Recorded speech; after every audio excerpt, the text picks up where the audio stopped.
Caros irmãos e irmãs que nos acompanham através da Web TV, eu queria, nesse momento de reflexão da liturgia, partilhar dois pequenos pontos, um da leitura de Atos dos Apóstolos e outro desse trecho que nos é oferecido do Evangelho de João.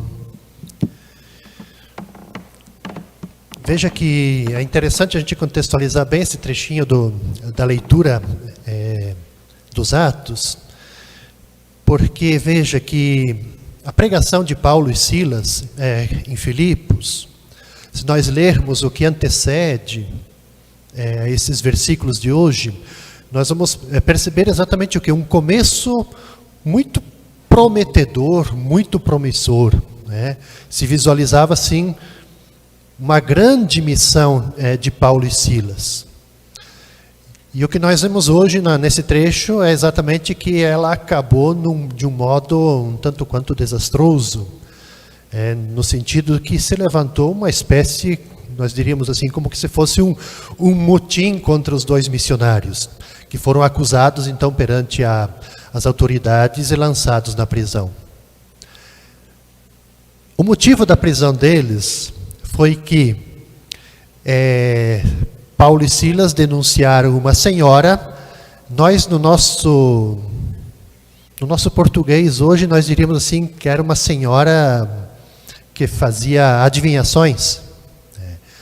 E ela fazia adivinhações no sentido de angariar dinheiro para os donos do templo, para as autoridades. Então, como que nós diríamos hoje, ela através da adivinhação, ela trapaceava as pessoas para, assim, tirar o dinheiro das pessoas para dar para as autoridades. E Paulo e Silas fazem a denúncia, né, de que isso não era correto, segundo os ensinamentos, a doutrina, enfim, não era uma questão ética, enfim. Obviamente que as autoridades então se rebelaram e acusaram eles, né? Então, essa é a motivação por que eles foram para a prisão. No fundo nem era uma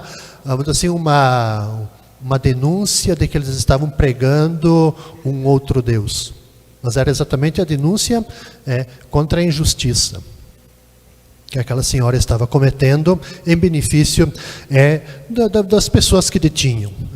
Então é exatamente isso, é o que o episódio de hoje narra para nós, né? E toda essa, assim, uma espécie então de nós diríamos quase que um milagre acontecido, né, com esse terremoto que abre as portas então da prisão, e que assim o porteiro lá, o carcereiro, fica assim transtornado porque ele achava que ia ser condenado pelo chefe da prisão de que os dois, Paulo e Silas, teriam fugido. E Paulo, como é cidadão também romano, ele usa exatamente o direito da cidadania, por isso que ele não foge, ele fica. Tem todo um contexto que é importante para a gente entender. O que está por detrás desse fato? Duas coisas. Uma é a questão histórica. Uma é para dizer o seguinte, que esse texto, esse contexto, essa missão de Paulo e Silas mostra para nós o quê? Que foi o primeiro encontro com Roma. Missão para Roma. Que foi exatamente nessa cidade, nessa colônia, na época, Filipos. Então, a primeira, o contato com Roma. Agora, para nós é muito importante esse texto, por quê? Porque quer mostrar, assim como quis mostrar na época, que o evangelista escreveu, mas para nós hoje é exatamente o quê? Que o cristianismo não é um perigo para a lei, para a ordem, assim como não era um perigo para a lei e para a ordem do império na época. O cristianismo não é um perigo. O que é importante para nós é exatamente isso, que nós precisamos ter clareza que a ação missionária em todos os tempos, assim como foi no princípio, assim como é nós hoje, quer dizer, a ação missionária da igreja, ela sempre está sujeita a essas vicissitudes, idênticas à de Paulo e Silas, sempre. Aquilo que eles tiveram de enfrentar. Quer dizer, Agora, é certo que, assim, mesmo diante de tudo isso, das vicissitudes, quer dizer, a missão ela precisa continuar. Sempre da mesma forma que Paulo e Silas confiaram exatamente na providência, na ação de Deus. Então, toda a história da igreja, né, desde o seu início até nós hoje, sempre mostra, assim, essa ação de Deus. Né, mostra para a gente como que Deus, pela persistência, pela fé dos missionários de ontem e de hoje, faz maravilhas. Fez, faz e fará maravilhas. Essa é assim, o contexto, a motivação que esse pequeno trecho da leitura dos Atos dos Apóstolos quer nos mostrar. Quando eu li esse pequeno texto hoje, eu me lembrei exatamente da igreja. Podemos pegar vários, inclusive podemos pegar exemplos aqui na América Latina, mas eu me lembrei da igreja em Moçambique. O fato que é muito semelhante a isso. Assim, o que aconteceu? Daquilo que ela teve que enfrentar lá em Moçambique para ela poder, de fato, efetivamente se fazer presente lá em Moçambique, junto ao povo. Né?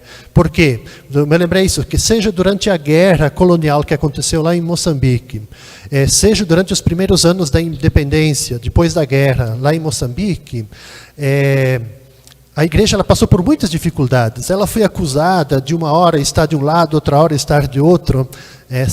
No momento da guerra colonial, que ela estaria, assim, era como que se fosse um instrumento durante a guerra colonial, né, de ser usada, ser um instrumento do imperialismo, seja depois da independência, enfim.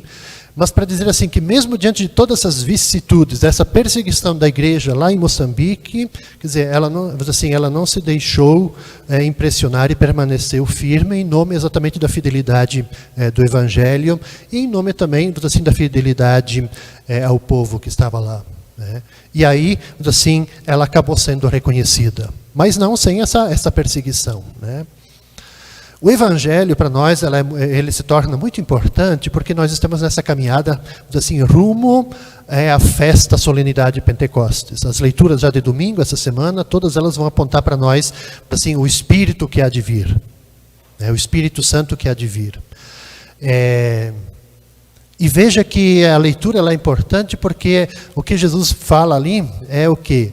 É que a ação do Espírito, o Espírito ele inverte a situação do mundo, revelando para nós o verdadeiro ser do mundo.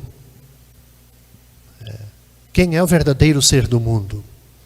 Diferente, eu diria assim, e até oposto, assim, daquilo, assim, que se faz presente no mundo.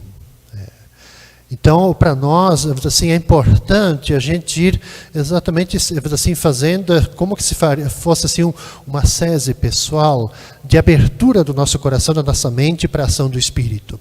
Quer dizer, nós hoje, em nosso contexto, em nossa realidade, nós precisamos muito, assim, da ação, precisamos muito desse Espírito, assim, que reforça os nossos corações. Né?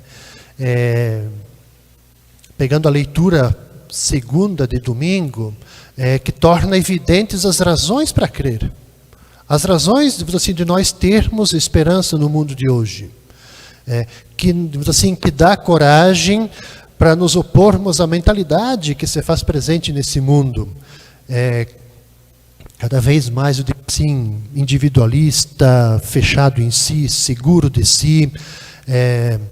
E também, por que não dizer assim, cada vez nos seduzindo mais. Né? Então, assim, para nós é muito importante isso. Quer dizer, precisamos, sobretudo, que o Espírito nos mostre exatamente que os muitos setores do mundo, vamos usar essa terminologia assim, do mundo mundano, tem em si componentes, como diz o Papa Francisco, diabólicos. Assim, que fazem com que nos afastemos do Evangelho, nos afastemos de Deus, da nossa espiritualidade. E que, assim, que essa é uma luta, é uma batalha permanente, que acontece dentro de nós, que acontece entre nós inclusive, e também acontece à nossa volta. Então, isso é uma batalha permanente. E o importante para nós é que nós não percamos esse ponto de vista da fidelidade que nós devemos ter com o anúncio do Evangelho. Mas eu diria também, além do empenho no anúncio do Evangelho, eu diria assim, esse nosso comprometimento, esse nosso empenho em favor da justiça e da paz que nos fala hoje o Evangelho, no finalzinho, né? A justiça, a paz entre as pessoas no mundo.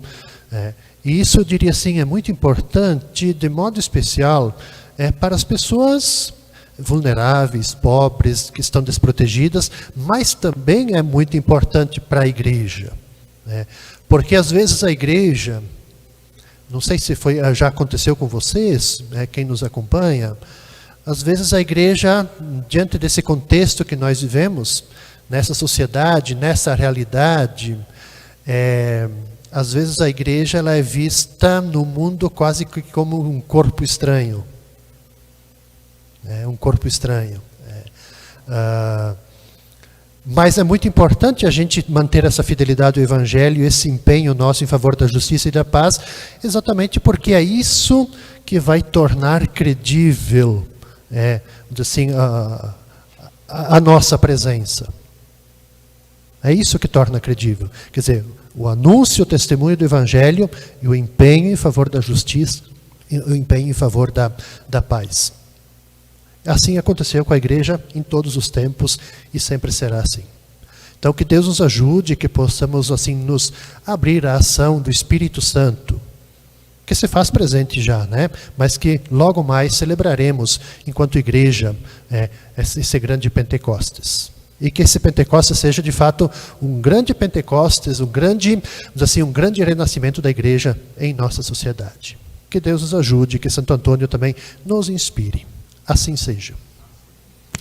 Como preces, caros irmãos e irmãs, você também lá na sua casa, somos todos